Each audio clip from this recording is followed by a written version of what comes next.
عجیب لوگوں کے نفسیات ہوتے ہیں، صبح سے لے کر شام تک اسی چکر میں رہتے ہیں اور پھر ساری زندگی ان توہمات سے نکل ہی نہیں پاتے۔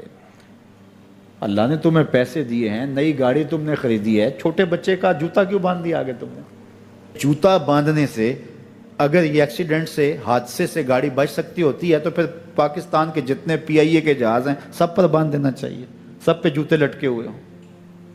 عجیب تم نے فلسفہ تراشا، کسی نے جو ہے وہ کالی رنگ کی پٹی باندھ دی نیچے، اس سے اس کو نظر نہیں لگے گی۔ گھوڑے کے پاؤں کے نیچے جو کھری لگی ہوئی ہوتی ہے، کچھ لوگوں نے اپنے گھروں میں وہ باندھی ہوئی ہوتی ہیں کہ اس سے ہمارے گھر کے اندر کوئی مصیبت نہیں آئے گی، کوئی تکلیف نہیں آئے گی۔ کسی نے ہنڈیا اپنے گھر کے اوپر الٹی رکھی ہوئی ہوتی ہے، یہ ہنڈیا بچا لے گی، اور میاں ہنڈیا کیا بچائے گی تجھے؟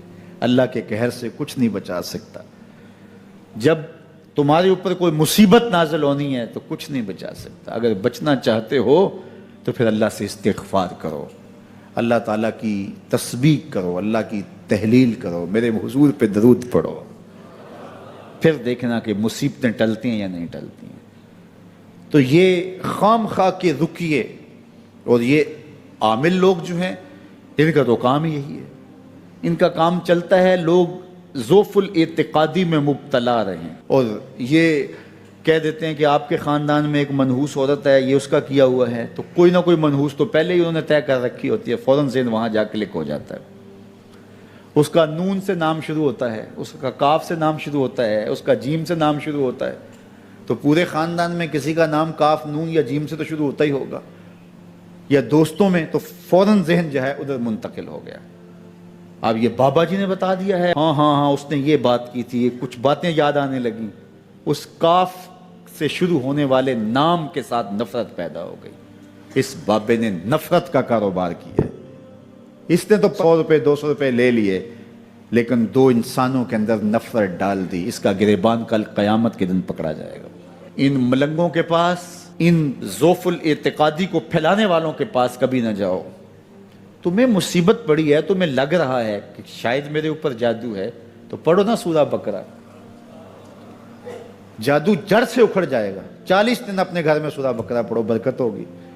کہتے ہیں مولوی صاحب 40 دن تو نہیں پڑھی جا سکتی، 2.5 پارے، ہمیں کوئی تعویذ ہی کر دیں۔ ہم شارٹ کٹ چاہتے ہیں نا، روزانہ صبح 2.5 پارے سورہ بقرہ پڑھیں، یہ تو ہم سے نہیں پڑھی جائے گی، تو آپ کوئی تعویذ ہی لکھ دیں۔ کاروبار میں برکت نہیں، میں کہتا ہوں پڑھو نا سورہ واقعہ، 3 رکوع ہیں، برکت ہوگی۔ ہم کہتے ہیں ہمیں تعویذ ملنا چاہیے، بس وہ ہم گلے میں رکھ دیں، بٹوے میں رکھ لیں، پرس میں رکھ لیں، اور ہمارا کام ہو جائے، ہمیں کچھ بھی نہ پڑھنا پڑے، ہمیں وضو تک نہ کرنا پڑے، نماز نہ پڑھنی پڑے، اور برکت ہو جائے۔ ایسے برکت تو نہیں آتی۔ اس لیے چھوڑو ان کی جان، آؤ قرآن مجید پہ آؤ، آؤ سجدوں پہ آؤ، آؤ دعاؤں پہ آؤ۔ سحری کے وقت اس کی رحمتیں آواز دے رہی ہوتی ہیں، حل میں مسترزقن، ہے کوئی رزق مانگنے والا، اور تم اس وقت سوئے ہوئے ہو، سارے دن ٹھوکریں کھاتے ہو۔ آؤ نا اس وقت جھولی پھیلا کے، ہاتھ پھیلا کے کہو مالک تو جھولیاں بھر دے، تو پھر دیکھنا کبھی کمی نہیں آئے گی، عطا فرمائے گا۔ 70,000 لوگ ایسے ہیں جو بغیر حساب جنت میں جائیں گے، ان کا کوئی حساب نہیں ہوگا۔ اللہ اپنے کرم سے انہیں یوں ہی جنت عطا فرمائے۔ صحابہ نے عرض کی یا رسول اللہ صلی اللہ علیہ وسلم وہ کون ہیں؟ تو آقا کریم نے ارشاد فرمایا کانوا لا یکتوون، یہ وہ لوگ ہیں جو اپنے جسم پہ داغ نہیں لگاتے، مخصوص نشان جسم پہ لگا لیتے ہیں، یہ فلاں بزرگ کی نشانی ہے، یہ فلاں جو ہے وہ شہید کی نشانی ہے۔ اللہ نے جب تمہیں سالم الاعضاء پیدا کیا ہے تو اپنے بدن کو تم کیوں نشانی، اس نے ساری نشانیاں لگائی ہیں، اس کی نشانیاں اتنی پکی ہیں کہ اس نشانیوں میں فرق بھی نہیں لگتا نا۔ یہ تمہارے انگوٹھے کی نشانی ہے، 6 ارب انسانوں کو لے آؤ اور نشان انگوٹھا لے آؤ، کسی ایک کا بھی نہیں ملے گا۔ یہ نشانی تمہارے رب نے لگائی ہے۔